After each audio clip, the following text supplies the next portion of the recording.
D'abord, je voulais te remercier, de nous accueillir à Imagine Cinéma. On a demandé à Canal+ si voulait bien nous accompagner pour une soirée. Donc on a une jolie carte blanche Canal+, que nous ont concocté Guillaume, Garrigue et puis Thomas Glavani. Donc un merci infini, quoi, voilà. Et là, je vais vous laisser la parole à tous les deux, puisque vous nous avez préparé un très très joli programme. Mais auparavant, je voulais remercier les trois messieurs que j'ai devant moi. Je vous avais jamais vu de près, donc merci beaucoup. Donc, si vous voulez bien venir nous rejoindre, et puis après vous pourrez retrouver à votre place.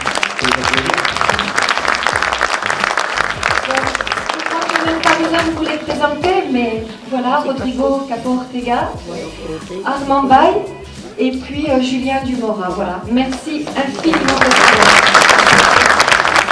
L'association nous a contactés il y a quelques mois maintenant pour présenter une carte blanche, donc on n'aura pas, je pense, la prétention de représenter 30 ans de rugby sur Canal+, mais on va essayer de vous montrer quelques images. Et le premier, on l'a concocté exclusivement pour ce soir, pour le festival Rugby Match.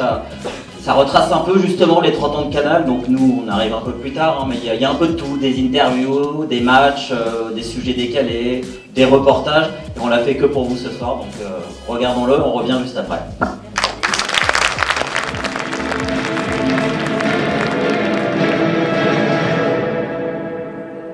Le bouclier de Brennus, le plus vieux trophée du sport français. Plus qu'un trophée, une légende. Julien Dumora, je pense que passionné de rugby avant d'être joueur professionnel, il y a des images qui te viendraient à l'esprit, toi, de souvenirs sur le terrain, ou souvenirs aussi en tant que téléspectateur. Ouais, les premiers souvenirs, c'est forcément les finales regardées à la télé quand on était jeune. Voilà, quand on voyait les équipes lever le bouclier, c'est sûr que, comme tout gosse qui joue au rugby en France, on rêve tous de ça, donc ça nous donnait à nous aussi des rêves, et puis voilà, il est devenu réalité l'année dernière, donc c'est une belle histoire. Ouais. Si on vient à Castres, des paris, des images comme on a vu Nance du coin, chanter, danser dans les rues de Castres, tu es prêt ou... Non, oui, bien sûr, je suis prêt, je suis toujours partant. Après, je pense que dans l'effectif, on a des joueurs qui sont à même à te faire des bons documentaires. Pardon.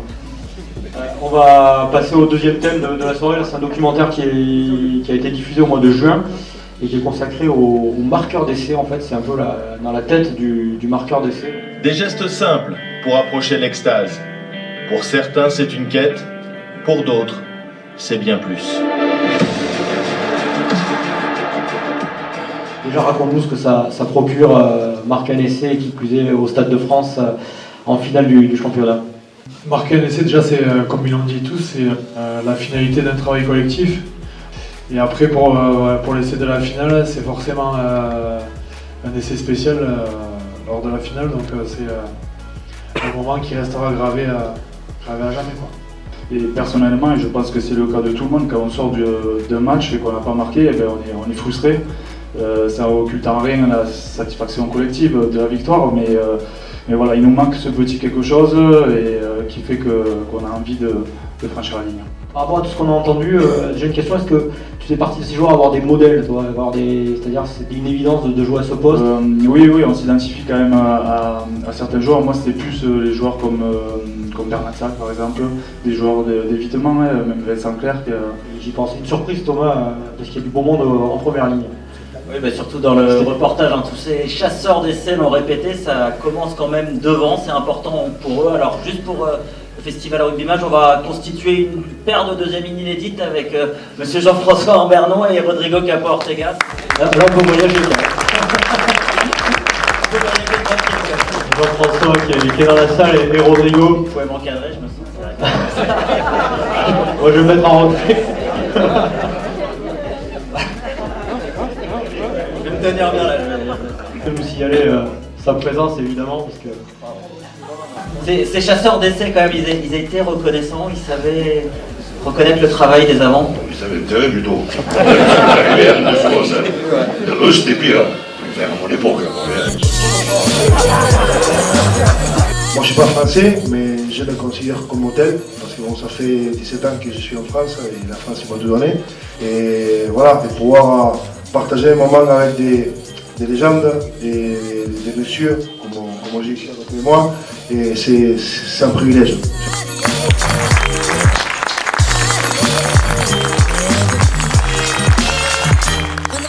Je crois que ce que fait Capo Ortega pour le rugby français et pour le rugby en général, je crois que c'est un très très grand exemple.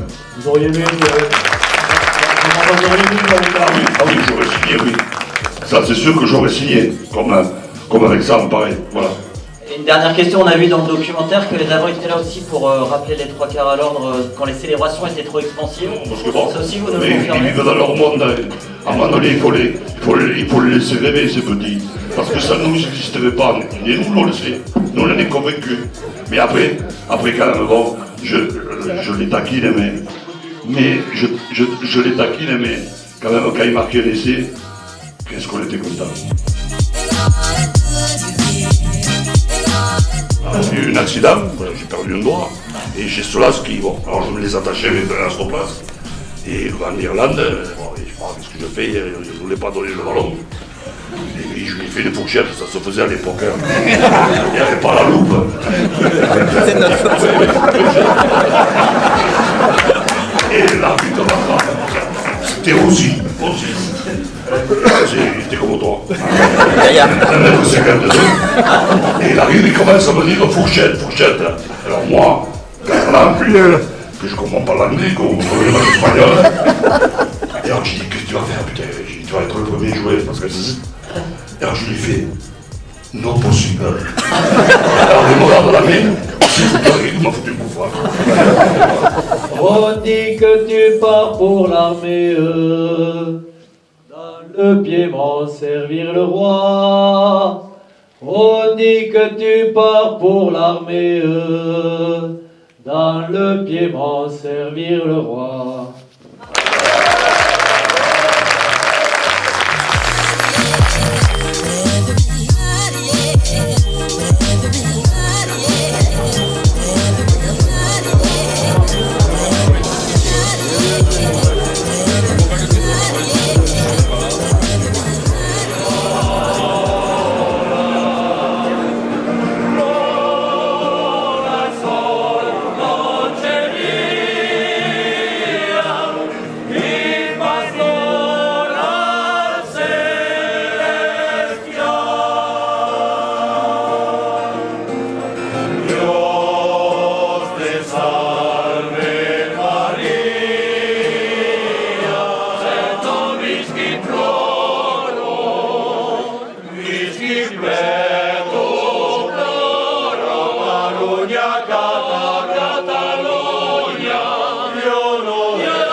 Un prix qui s'appelle les Pichundok. Oui, qui est un prix en fait réservé aux écoles de rugby.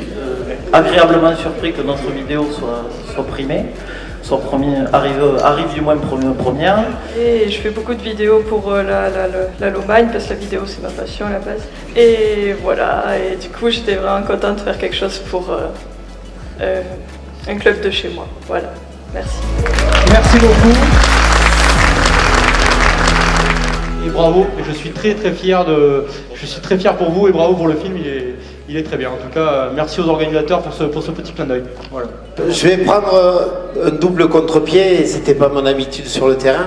On est né dans un club rempli de transmissions, sur lequel on a reçu énormément des gens qui étaient devant nous.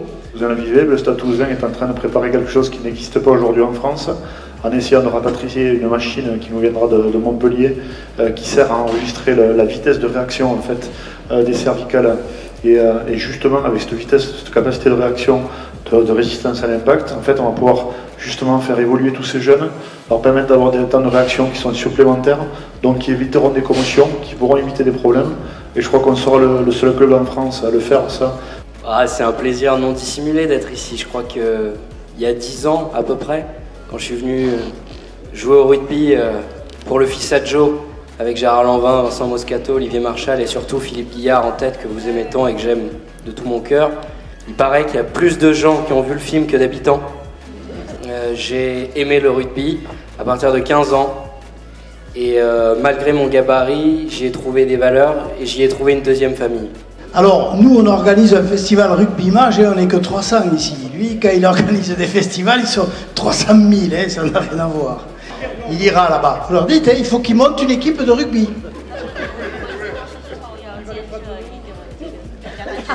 Ok. Jean-François, t'es prêt à partir en Chine, Ils te veulent comme entraîneur. Encore une fois, c'est le rugby qui m'a apporté tout ça, et c'est vous, c'est vos valeurs, et c'est ce que vous transmettez, alors merci à vous de m'avoir donné tout ça.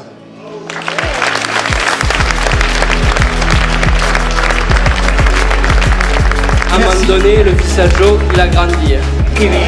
Bravo, ouais.